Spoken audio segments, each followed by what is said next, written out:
Hey guys, you're back with Feynman Education, and today we're going to be solving paper 2 of the 2019 paper for business. So let's get started with section A, and then as usual we're going to cover B and C later on. So for number 1, which one of the following is an element of the design mix? So the design mix consists of aesthetics, cost. So the correct answer is cost. Then part B, which one of the following is an example of an internal source of finance? So share capital is external, stock market flotation external, loan capital is external, so we're left with selling assets. Explain one drawback to a business of using job production. So one drawback could be the fact that products have to be made by different workers, and this would mean that products might not be exactly identical to each other because they're made by different workers, and this could sort of affect the quality of the product being produced. So that is one drawback. So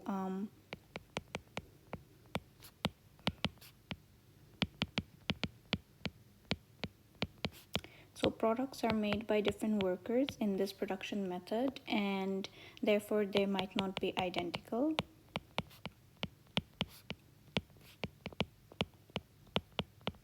And this means that quality is affected.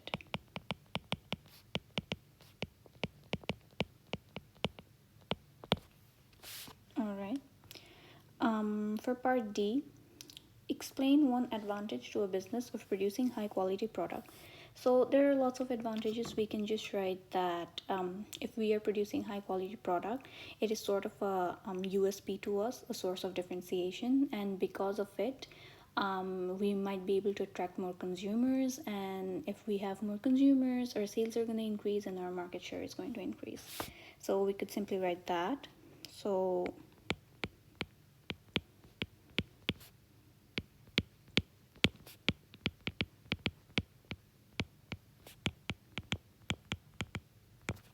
producing high quality products may be a source of USP or a sort of differentiation for a business, which might attract consumers, and this will lead to higher market share.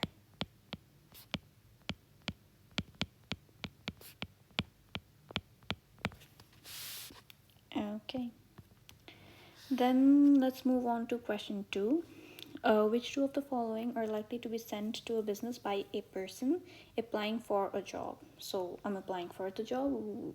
The stuff that I am going to send out is the application form and the CV.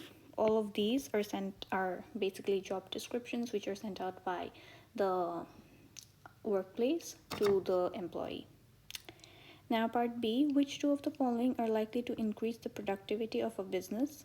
So retaining employees and also introducing new technology are going to increase productivity for a business. For part C, table 1 contains information about a new piece of machinery that a business wants to purchase. Using the information provided in table 1, calculate the average rate of return. So whenever we want to calculate the average rate of return, it's sort of a percentage. So for the workings, it's basically 100,000 divided by 400,000 times 100. This part is going to be a ratio, time it by 100, and then you are going to get the percentage, which is 25%.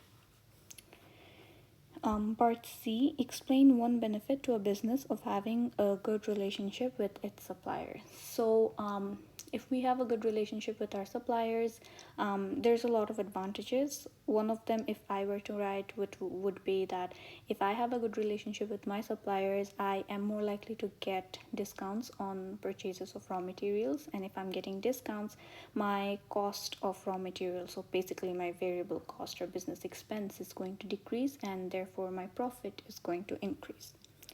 So you could write having a good relationship with the suppliers will mean that the business might get discounts on raw materials. This would mean that variable cost per unit will fall.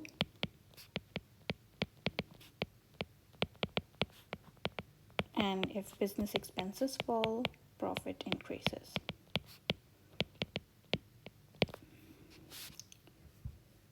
Okay. Then for part E, explain one advantage to a business of improving its environmental sustainability.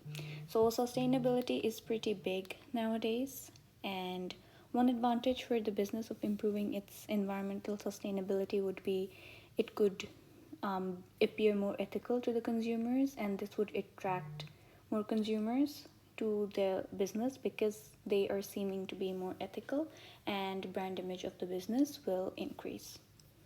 So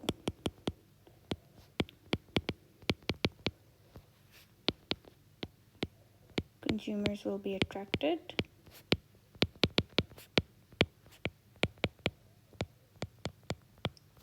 and therefore brand image will increase.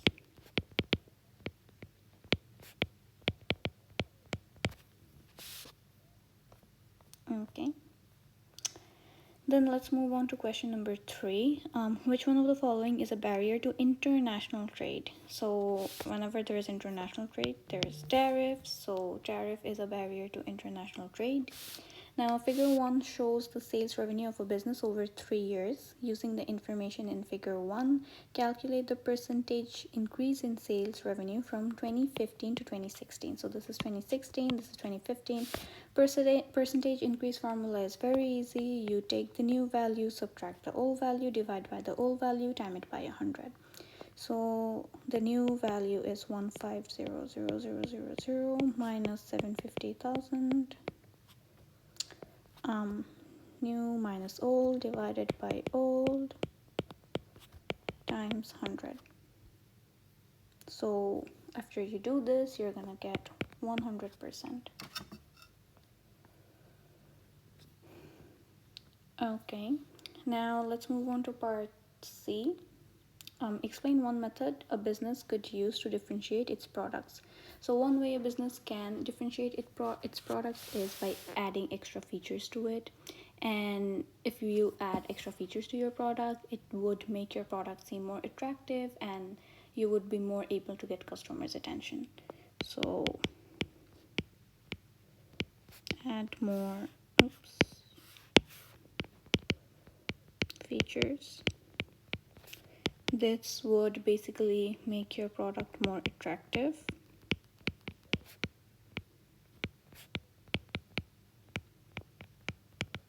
And gain customer attention.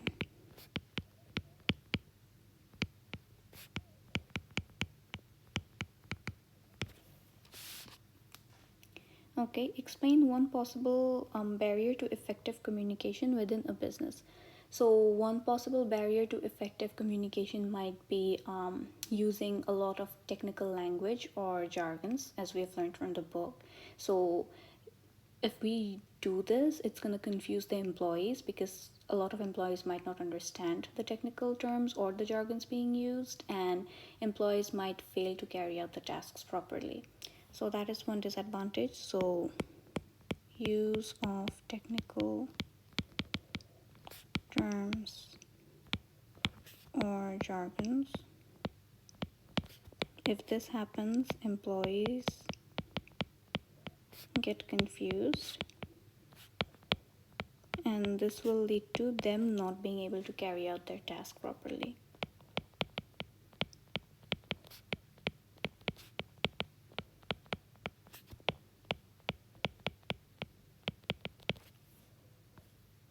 Alright, now part E, discuss the impact on a business of giving employees permanent contracts. So there are basically more advantages of giving employees permanent contracts. So you could write, workers who are employed on permanent contracts are more likely to feel secured in their jobs.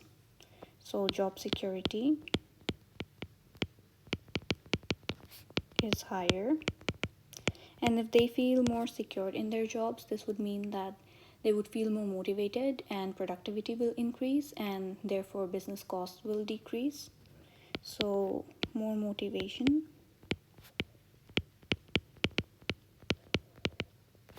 This would mean higher productivity.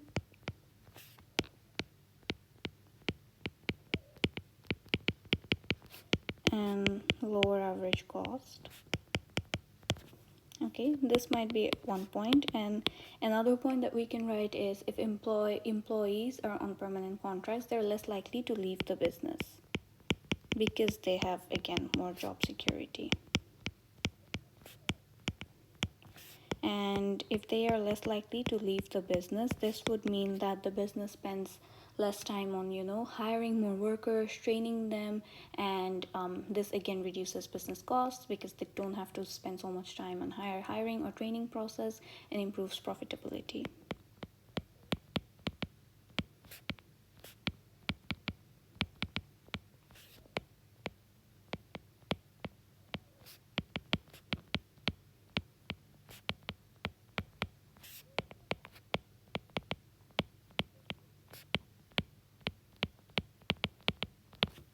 Yeah, so these are the two advantages with analysis, and that's the end of this section.